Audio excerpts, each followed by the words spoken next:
ओम शांति। आज 19 अगस्त 2024 के साकार मधुर महावाक्य हैं। आज रक्षाबंधन का पावन पर्व है। आप सभी को इस पावन पर्व की बहुत बहुत हार्दिक शुभकामनाएं। कितना सुंदर ये पर्व है जो हमें अनादि नाते की स्मृति दिलाता है कि हम सब आत्मा रूप में भाई भाई हैं, एक पिता के बच्चे हैं। यही पर्व हमें स्मृति दिलाता है कि हम दृढ़ संकल्प का धागा बांधें, एक दूसरे को मधुरता की मिठाई खिलाएं। तिलक स्मृति दिलाता है कि हम अपने स्वधर्म में टिक जाएं, जिसे टीका कहते हैं, बिंदी कहते हैं। बिंदी लगाते तीनों बिंदियों की स्मृति आ जाए। मैं आत्मा ज्योति बिंदु हूँ, शिव बाबा ज्योति बिंदु हैं। जो बातें बीत गई उनको भी बिंदु लगाना है। इस पर्व को अलौकिक रीति से मनाएंगे। हर एक स्वयं की रक्षा करे बुराइयों से। इस बिगड़ते हुए माहौल में खुद ना बिगड़ जाएं। ध्यान रहे कलयुगी दुनिया का वातावरण, तमोगुणी वृत्तियां, इनसे हमें नो इफेक्ट बनना है। अपने को इतना पावरफुल बना ले कि हमारे ऊपर इनका असर ना पड़े। ऐसी सेफ्टी हम स्वयं की सदा रखेंगे। गलत संग से, गलत वातावरण से अपने को सेफ रखेंगे। जो स्वरक्षक है वही विश्व रक्षक बन सकता है। आज के मधुर महावाक्य विशेष स्मृति दिलाते हैं स्वदर्शन चक्रधारी भव, और उसके लिए दो शब्द विशेष हैं जो हमें स्वदर्शन चक्रधारी बनाते हैं। वो है उत्थान और पतन, तमो प्रधान सतो प्रधान, शिवालय और वैशाल्य। बाबा में भक्ति का फल देने के लिए आए हैं। वही गीता ज्ञानदाता हम सबको मुक्ति, जीवन मुक्ति की राह दिखाते हैं। बाबा कहते जो मैं सुनाता हूँ उसे अच्छी रीति धारण करो। अच्छी रीति धारण करने वाले बच्चे बाप समान बन जाते हैं। देवी देवताओं को कभी भी प्याज, लहसुन, सिगरेट इनका भोग नहीं लगता। तुम बच्चों को भी अपना भोजन शुद्ध रखना है। पावन दुनिया में जाने की तैयारी, आपको पावन बनना है। कोई भी विकार है उसे निकाल देना है। एम ऑब्जेक्ट सदा सामने रहे कि मुझे श्री लक्ष्मी नारायण जैसा बनना है। सुनते हैं बाबा के मधुर बोल।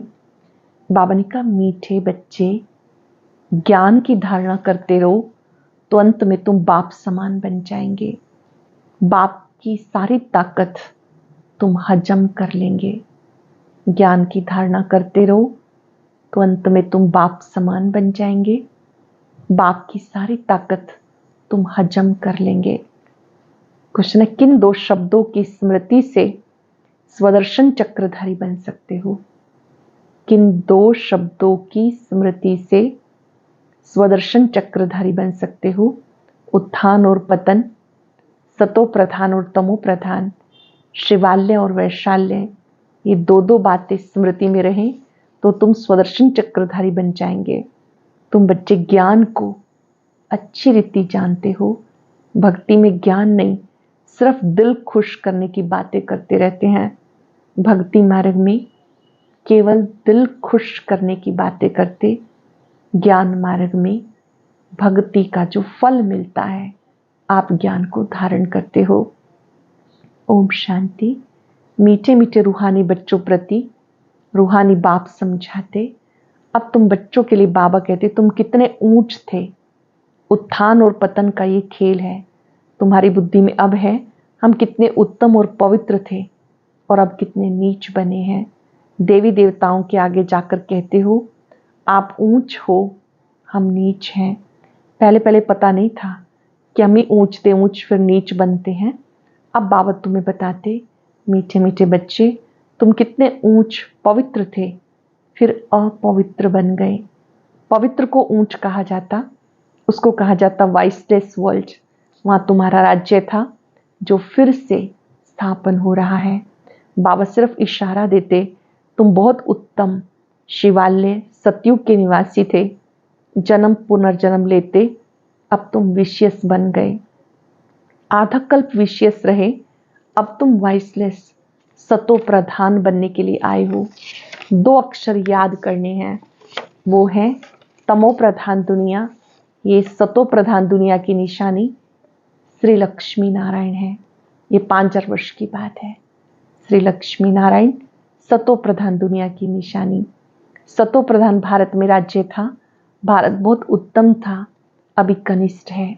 वाइसलेस से विशेष बनने में तुम्हें 84 जन्म लगे। भले वहां भी थोड़ी थोड़ी कला कमती होती जाती, परंतु कहेंगे संपूर्ण निर्विकारी, एकदम संपूर्ण निर्विकारी श्री कृष्ण जी को कहेंगे। सृष्टि की नंबर 1 पवित्र सोल वो है श्री कृष्ण जी, 16 कला संपूर्ण, संपूर्ण निर्विकारी। बाबा ने कहा ये गोरा था, सांवरा बन गया। तुम यहाँ बैठे हो तो बुद्धि में रहना चाहिए, हम शिवालय में विश्व के मालिक थे, दूसरा कोई धर्म ही नहीं, सिर्फ हमारा ही राज्य था। फिर 2 कला कम हुई, जरा जरा कला कम होते होते त्रेता में 2 कला कम हो गई। पीछे विशेष बनते, गिरते गिरते छीछी बन जाते। इसको कहते हैं विशेष वर्ल्ड। विषय वितरणी नदी में गोते खाते रहते हैं, वहां क्षीर सागर में रहते थे। तुम सारे वर्ल्ड की हिस्ट्री ज्योग्राफी को, 84 जन्मों की कहानी को समझ गए हो। हम वाइसलेस थे, इनके राज्य में थे, पवित्र राजा ही थी, उसको कहेंगे फुल स्वर्ग। फिर त्रेता में सैमी स्वर्ग। ये बुद्धि में है ना।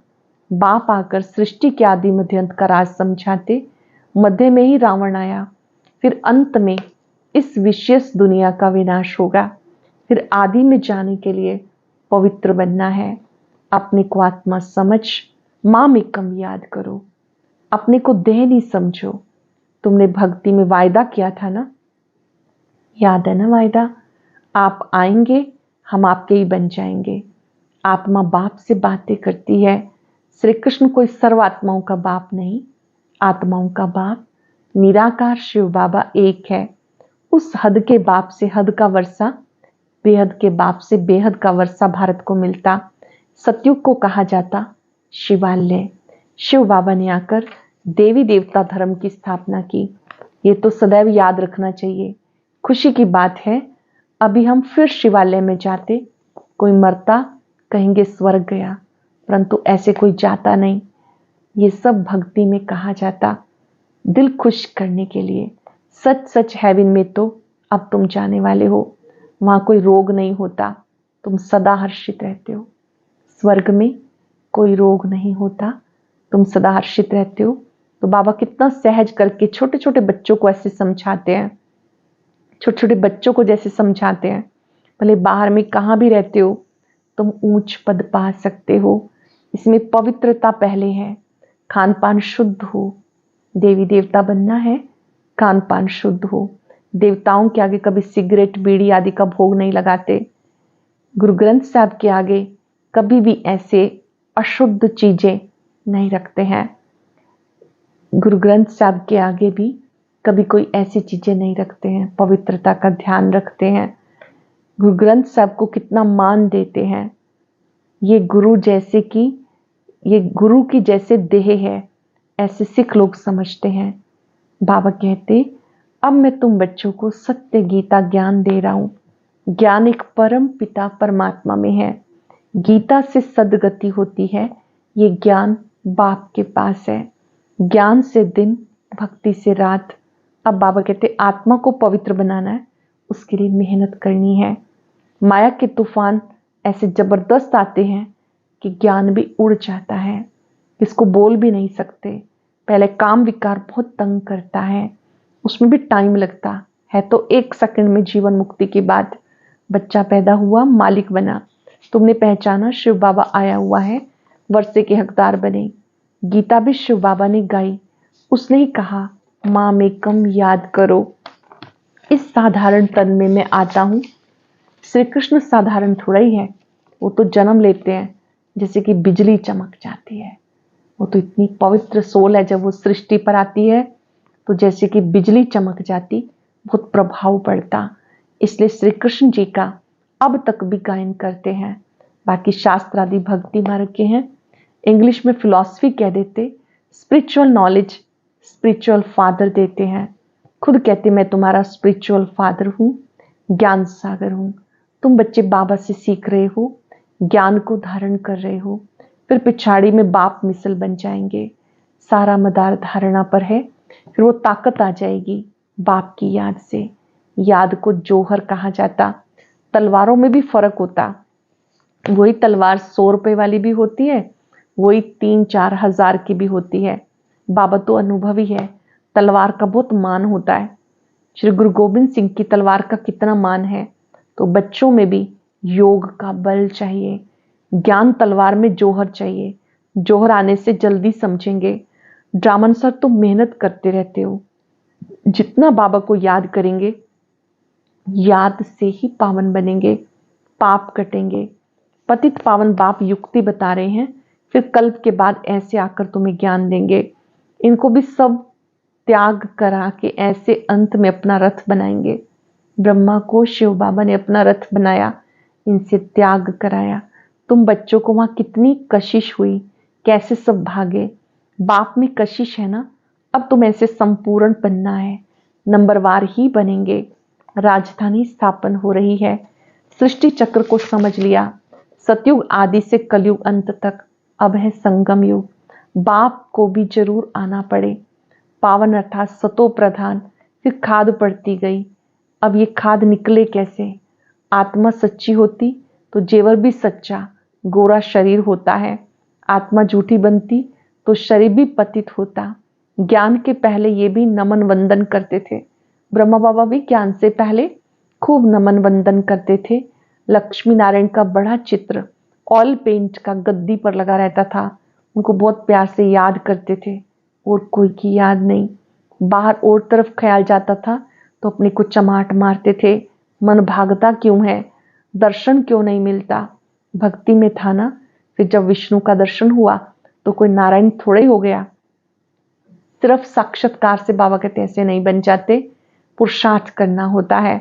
ब्रह्मा बाबा ने भी जैसे साक्षात्कार किया विष्णु चतुर्भुज का, विष्णु जी ने कहा अहम विष्णु चतुर्भुजम तत्वम, तो बाबा ने कहा सिर्फ देखने से मैं सब बंद थोड़ी गया, पुरुषार्थ करना होता है। एम ऑब्जेक्ट सामने खड़ी है, ये चैतन्य में थे जिनका जड़ चित्र बनाया। बाप आए हैं पावन बनाने, नर से नारायण बनाते हैं। तुम भी उनकी राजधानी में थे, फिर ऐसा बनने का पुरुषार्थ करते हो तो अच्छी रीति फॉलो करना चाहिए। ब्रह्मा को देवता थोड़े कहा जाता, विष्णु देवता ठीक है, मनुष्यों को कुछ पता नहीं। कहते गुरु ब्रह्मा गुरु विष्णु, अब विष्णु गुरु किसका हुआ, सबको गुरु कहते रहते हैं। शिव परमात्मा ही नमा, उनको गुरु उनको परमात्मा कह देते। सबसे बड़ा तो बाप है ना, उनमें हम सब ये सीख रहे हैं औरों को सिखाने के लिए। सतगुरु जो तुम्हें समझाते वो तुम औरों को समझाते हो। गुरु को ऐसा नहीं कहेंगे कि ये बाप है टीचर है, नहीं, ये सारी नॉलेज तुम्हारी बुद्धि में होनी चाहिए। हम शिवालय में थे और अब वैशाल्य में आ गए, फिर अब शिवालय में जाना है। भले कहते ब्रह्म में लीन हो गया, ज्योति ज्योत समा गया, परंतु आत्मा तो अविनाशी है। हर एक्टर में अपना पार्ट बना हुआ है, हर आत्मा में अपना अपना पार्ट है। सब एक्टर्स हैं, उनको अपना पार्ट बजाना ही है, वो कभी मिट नहीं सकता। जो भी सारी दुनिया की आत्माएं हैं, सबको अपना अपना पार्ट बचाना है। जैसे कि नई सिर्फ शूटिंग होती जाती, परंतु ये अनादि शूटिंग हुई पड़ी है। ये वर्ल्ड की हिस्ट्री ज्योग्राफी रिपीट होती रहती है। ये वंडरफुल सितारा है जो भ्रिकुटी में चमकता है। अनुभव करेंगे भ्रिकुटी कक्ष में मैं वंडरफुल सितारा हूं।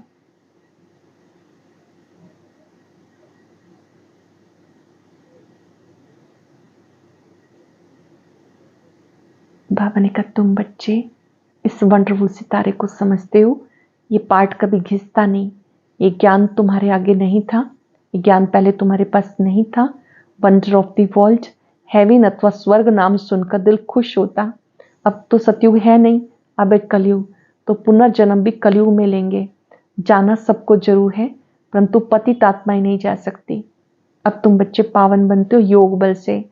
पावन दुनिया गॉड फादर स्थापन करते हैं, फिर रावण हेल बनाते हैं। ये तो प्रत्यक्ष है ना। रावण को जलाते हैं।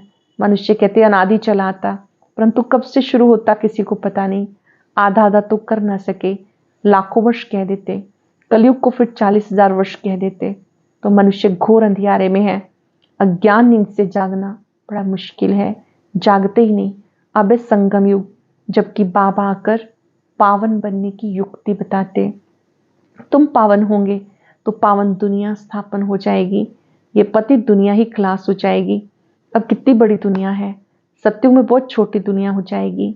अब माया पर जीत पाकर पावन बनना है। बाबा कहते माया बड़ी दुष्टर है, पावन बनने में अनेक प्रकार के विघ्न डालती है। कमजोर विचार माया है, माया बहुत विघ्न डालती। पवित्र बनने की हिम्मत रखते, फिर माया आकर क्या हाल बना देती, घूसा लगाकर गिरा देती, की कमाई खत्म कर देती। फिर बहुत मेहनत करनी पड़ती। कोई तो गिरते हैं फिर मुंह भी नहीं दिखाते, फिर वो इतना ऊंच पद पा नहीं सकते। पुरुषार्थ पूरा होना चाहिए, फेल नहीं होना चाहिए। इसलिए कोई गंधर्वी विवाह भी करके दिखाते। घर गृहस्थ में रहते हुए कई ऐसे हैं जो नियम पालन करते हैं, गंधर्वी विवाह करते हैं। सन्यासी लोग कहते शादी की और पवित्र रहिए, इम्पॉसिबल। बाबा कहते पॉसिबल। क्यों? क्योंकि प्राप्ति बहुत बड़ी है। एक जन्म पवित्र बनने से 21 जन्मों की प्राप्ति होती है। तो ये पॉसिबल, ये अंतिम जन्म, एक जन्म तुम पवित्र बनेंगे तो तुम्हें स्वर्ग की बादशाही मिलेगी। क्या इतनी बड़ी प्राप्ति के लिए तुम एक जन्म पवित्र नहीं रह सकते हो? कहते बाबा हम जरूर रहेंगे। सिख लोग भी पवित्रता का कंगन डालते हैं। यहाँ कोई धागा आदि बांधने की दरकार नहीं, ये तो बुद्धि की बात है। बाबा कहते मामिकम याद करो। बच्चियां बहुतों को सुनाती, परंतु बड़े आदमियों की बुद्धि में बैठता थोड़ा ही है। बाबा कहते पहले उन्हें अच्छी तरह से समझाओ, ये प्रजापिता ब्रह्मा की औलाद हैं। शिव बाबा से वर्षा मिल रहा है, पतित से पावन बनना है। बाबा कहते मामिकम याद करो, ऐसा और कोई कह ना सके। पहले तो उनको बुद्धि में बिठाना है। भारत निर्विकारी था, अब विशेष है, फिर वाइसलेस बनेगा। भगवान उवाच मामिकम याद करो। बस इतना कहे तो भी अहो सौभाग्य। भगवान उवाच मामिकम याद करो, इतना भी कहे तो भी अहो सौभाग्य। भूल जाते हैं। बाप ने समझाया, उद्घाटन तो बाप ने कर दिया, बाकी तुम निमित्त कर रहे हो। फाउंडेशन लगा दिया, बाकी अब सर्विस स्टेशन का उद्घाटन होता। ये तो गीता की ही बात है। गीता में ही है, हे बच्चे काम पर जीत पहनो तो तुम जगत जीत बनेंगे 21 जन्मों के लिए। भले खुद ना बने, औरों को समझाएं, ऐसे भी बहुत है। औरों को उठाकर खुद गिर पड़ते, दूसरों को संदेश देंगे, खुद पावन रहते नहीं। तो बाबा कहते ऐसे बहुत हैं जो इससे सेवा करते हैं। कामा शत्रु है, एकदम गटर में गिरा देता है। जो बच्चे काम पर जीत पाते हैं वो ही जगत जीत बनते हैं।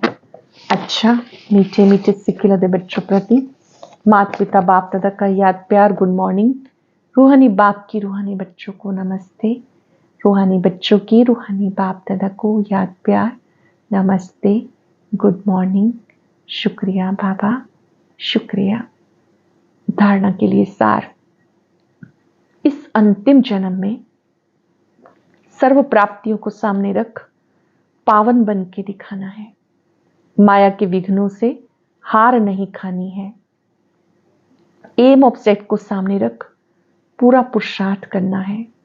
जैसे ब्रह्मा बाप पुरुषार्थ कर नर से नारायण बनते हैं, ऐसे फॉलो कर गद्दी नशीन बनना है। आत्मा को सतो प्रधान बनाने की मेहनत करनी है। इस अंतिम जन्म में सब प्राप्तियों को सामने रख पावन बन के दिखाना है। माया के विघ्नों से हार नहीं खानी। एम ऑब्जेक्ट को सामने रख पूरा पुरुषार्थ करना है। जैसे ब्रह्मा बाप पुरुषार्थ कर नर से नारायण बनते, ऐसे फॉलो कर गद्दी नशीन बनना है। आत्मा को सतो प्रधान बनाने की मेहनत करनी है। वरदान अधिकारी बन, समस्याओं को खेल खेल में पार करने वाले हीरो पार्टधारी भव, अधिकारी बन, समस्याओं को खेल खेल में पार करने वाले हीरो पार्टधारी भव। चाहे कैसी भी परिस्थितियां हों, समस्याएं हों, लेकिन समस्याओं के अधीन नहीं, अधिकारी बन समस्याओं को ऐसे पार कर लो जैसे खेल खेल में पार कर रहे हैं। चाहे बाहर से रोने का पार्ट हो, अंदर हो कि ये सब खेल है, जिसको कहते हैं ड्रामा। ड्रामा के हम हीरो पार्टधारी हैं। हीरो पार्टधारी अर्थात एक्यूरेट पार्ट बचाने वाले।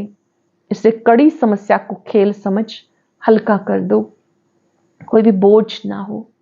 कड़े से कड़ी समस्या को भी खेल समझ हल्का कर दो, कोई भी बोझ ना हो। स्लोगन है, सदा ज्ञान के सिमरण में रहो तो हर्षित रहेंगे, माया की आकर्षण से बच जाएंगे।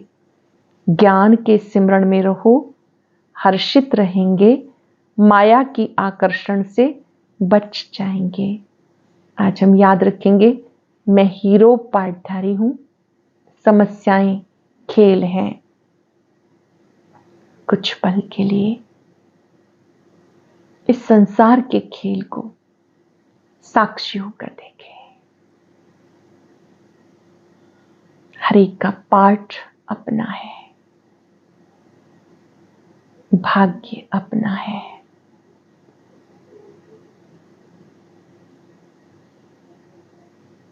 भिन्न भिन्न समस्याएं मुझे आगे बढ़ाने आती हैं। इन परिस्थितियों में भी मैं अचल अडोल हूं। बाबा से शक्तियां ले, ये परमात्मा शक्तियां शक्ति का संचार कर रही हैं। मैं हीरो पार्टधारी हूं। ओम शांति। वैसे तो जब से हम बीके बने हैं, बाबा अक्सर मुरलियों में कहते हैं, यह छोड़ो वह छोड़ो, परंतु एक चीज ऐसी है जिसके लिए खुद बाबा ने कहा, अगर वह छूट गई तो श्वास छूट जाएंगे। वो कौन सी चीज है, यह जानने के लिए सुनते हैं आज का अव्यक्त ज्ञान।